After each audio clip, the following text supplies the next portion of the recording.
நகைகள், பணம், காரு, ரிதன்யாவுடைய அனைத்து ஜுவல்ஸு, வெள்ளி பாத்திரங்கள், அவளுடைய துணிமணிகள் எல்லாமே அங்கே தான் இருக்குங்கிறது பப்ளிக்காக எல்லாத்துக்குமே தெரியும். சமயத்தில் 2 நாளாக ஒரு வீடியோவில் போயிட்டுருக்கு, கவின் வீட்டில் திருட்டு முயற்சி அப்படின்னு சொல்லிட்டு.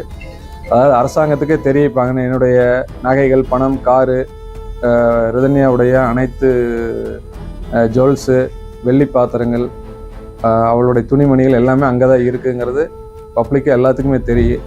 அதை ஏன் அரசு காவல்துறை இன்னும் அதை மீட்டு கொடுக்கல, அல்லது எங்ககிட்ட கொடுக்காடி போகிறல ஒரு சட்ட நீதித்துறை முன்பாக அதை ஒப்படைச்சிருக்கணும், அதை ஏன் இன்னும் பண்ணாமல் இருக்காங்கிறது எனக்கு ஒரு கேள்விக்குறியாக தான் இருக்குது. அதை அவங்க கூடிய விரைவில் அதை பண்ணணும், சட்டப்படி இன்னும் பண்ணணும். என் பொண்ணுக்கு நீதி கிடைக்கிற வரைக்கும் என்னுடைய சட்ட போராட்டம் தொடரும். என்னுடைய பெண்ணுக்கு கிடைக்கின்ற நீதி இந்த உலகத்தில் இருக்கிற அனைத்து பெண்களுக்கும் பாதுகாப்பாக இருக்குன்னு நம்பி இந்த சட்டத்தை போராட்டத்தை நான் நடத்துறதுக்கு தயாராக இருக்கிறேங்க.